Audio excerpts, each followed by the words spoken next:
É isso aí, torcida do Vascão, e vamos aqui para mais uma notícia, mais um conteúdo trazendo para vocês, pessoal, as últimas informações do Vascão. Vocês acompanharam aí o Globo Esporte, agora vamos aqui com o SBT Esportes Rio. Torcedor vascaíno, se não é inscrito no canal, se inscreva, deixe seu like e o seu comentário. Isso faz uma enorme diferença para a gente aqui dentro da plataforma. E não se esqueçam de ativar o sininho das notificações para ficar por dentro de tudo que acontece com o Vasco. Agora bora pro conteúdo. O do Fluminense também não é fácil por conta dos aspectos fora de campo. Mas se fosse para votar aqui, eu colocaria o do Botafogo como mais difícil. Na comparação entre os Exato. demais, né? O grupo F é o do Fluminense. O Fluminense, União Espanhola, Once Caldas e o San José é o grupo do Flu. E aqui o grupo do Vascão é o G. Lanús, Vasco da Gama, Puerto Cabello e Melgar. Você achou o que aí do grupo do Vasco? Achei bem acessível, bem mediano. O Vasco tem a obrigação de passar, na minha visão. O Lanús é uma equipe... Passa um só, né, gente? Passa um só diretamente, né? O segundo colocado vai disputar um play-off com os terceiros colocados da Libertadores. Então, eu não consigo entender o Vasco como pedreiro. Eu acho que o Vasco tem obrigação de passar pelo investimento que tem, pelos jogadores que tem também. Voltando a uma competição sul-americana, inclusive contra o Lanús, boas lembranças para o torcedor vascaíno, que já enfrentou em 2007 e eliminou em 2012 também na Libertadores a mesma coisa. O Puerto Cabello é a mesma coisa que o Carabobo lá, é muito difícil a viagem é muito mais preocupante do que o próprio time, que só tem 14 anos de existência, e o Melgar tem altitude, mas é uma altitude também que não é a altitude, por exemplo, que o Fluminense vai enfrentar, que é de quase 4.000 metros. O do Melgar, no Peru, é de 2.300 metros, cerca de 2.300. Então, assim, cara, pedreira eu não vejo nada de pedreira, não. Eu não acho que é um grupo fácil, como muita gente falou, mas o Vasco tem a obrigação de passar com isso aí. O do Flu, 4.000 metros aqui pro São Quase José, 4 né? mil. Quase 4.000 metros. Isso é muita coisa. Muito. A gente fala de Quito, que tem 3 e pouco, né? 3.700 e pouco do São José. O Flamengo jogou contra o São José em 2019 na Libertadores. E como foi um jogo Vini? extremamente difícil, complicado, embora o Flamengo tenha vencido na ocasião, com um gol do Gabigol, inclusive. E eu lembro que foi durante o Carnaval aqui no Rio de Janeiro, enfim. Lembro muito bem desse jogo. Foi um jogo muito complicado. O Flamengo teve muitas dificuldades nos bastidores por conta da altitude. Se eu tivesse que votar nessa enquete aqui, proporcionalmente falando, eu votaria no Fluminense. Óbvio que na Libertadores eu acho que o grupo do Botafogo é mais difícil que o grupo do Flamengo.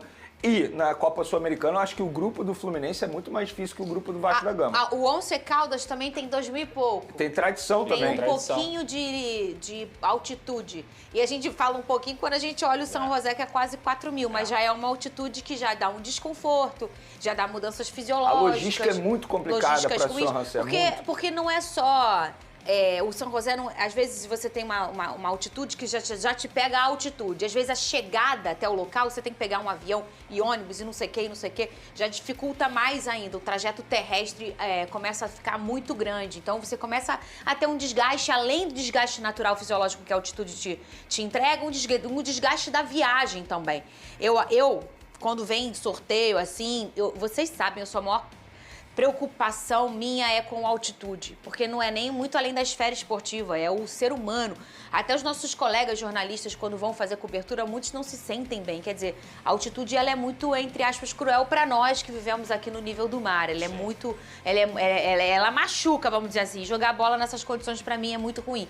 Então, quando sai sem altitude, eu fico aliviada, que foi o caso do Botafogo. E o Flu pegando 2 confrontos, né? 2 confrontos com altitude é bastante coisa. Tá aí o grupo. Você ficou feliz? Quando foi saindo as bolinhas, ô Pedro? Você foi sorrindo? Foi o quê? Foi...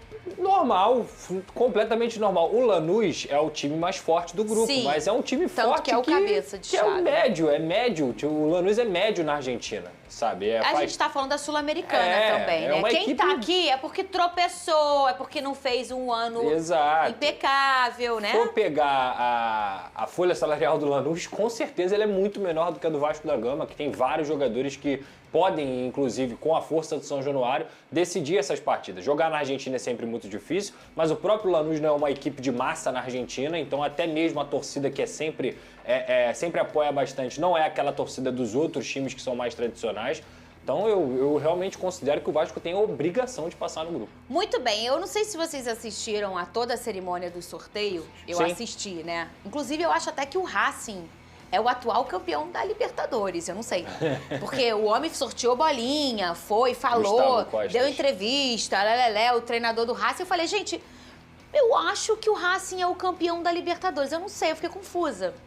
Mas, enfim, é a chance de botar um argentino que ganhou, aí bota o argentino lá. Aí... Mas é porque esse cara foi jogador do Racing, Eu sei disso, mas a gente tem tanta gente que foi jogador também que pode falar. O Felipe Melo tava lá. Tava lá, na hora da Libertadores. Fica a crítica, na minha opinião, para a fala do presidente da Conmebol, Alejandro Domingues. Ele começa bem falando do esquerdo, que perdemos ele num jogo até contra o São Paulo no ano passado. Foi uma grande tragédia do futebol, né? E aí ele começa falando de forma muito emocionada. Eu falei, pô, bacana e tal. Falei, esse cara não vai falar do racismo. Daí ele fala um pouquinho lá, estamos fazendo o que... Não estão, não. Porque uma multa de 30 mil não é o que estamos... Mas vamos lá. Só que aí ele disse que a Libertadores, Pedrosa, sem os brasileiros, seria como o Tarzan sem a Chita. Aí sabe quando você quer falar e você vai piorando? É. Então, foi o que eu senti ontem. Eu tava quase entrando dentro do sofá de vergonha, o Lucas Pedrosa. Me corrija se eu estiver errado. A Chita é a mãe do Tarzan, que no caso é uma chimpanzé, correto? Isso. É muito complicado você parar pra pensar que a primeira analogia que vem na cabeça do presidente é sobre um macaco. Ele poderia ter falado, é igual jogar futebol sem chuteira, é igual o campo sem a bola. Ele poderia usar qualquer analogia. O Batman sem o Robin. Qualquer uma que ele imaginar. Mas ele pensa logo no macaco e no ser humano. Falando sobre um time brasileiro, sobre os clubes brasileiros. Racismo, né, gente? E falando em português. É isso aí, torcida do Vascão, e vamos para mais uma notícia.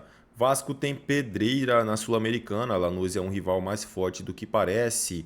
O Vasco terá pela frente um adversário argentino perigoso na Copa Sul-Americana, o Clube Atlético Lanús. O time argentino, apesar de não estar entre os gigantes do país, se consolidou nos últimos anos como uma equipe competitiva e que sempre incomoda em competições continentais. O Lanús contribuiu uma reputação de clube médio construiu uma reputação de clube médio que sabe brigar com os grandes.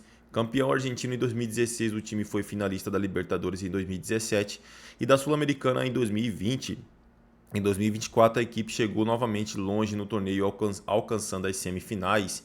Essa solidez não veio por acaso. O clube tem uma gestão de futebol eficiente, sempre pensando no longo prazo, o que permite manter elencos equilibrados e competitivos. No comando da equipe está Maurício Pellegrino, técnico com experiência no futebol europeu e que aposta em esquema 4-2-3-1. O treinador busca um jogo associativo, explorando principalmente as pontas, que são peças-chave na construção ofensiva da equipe. O elenco conta com uma mescla interessante de experiência e juventude.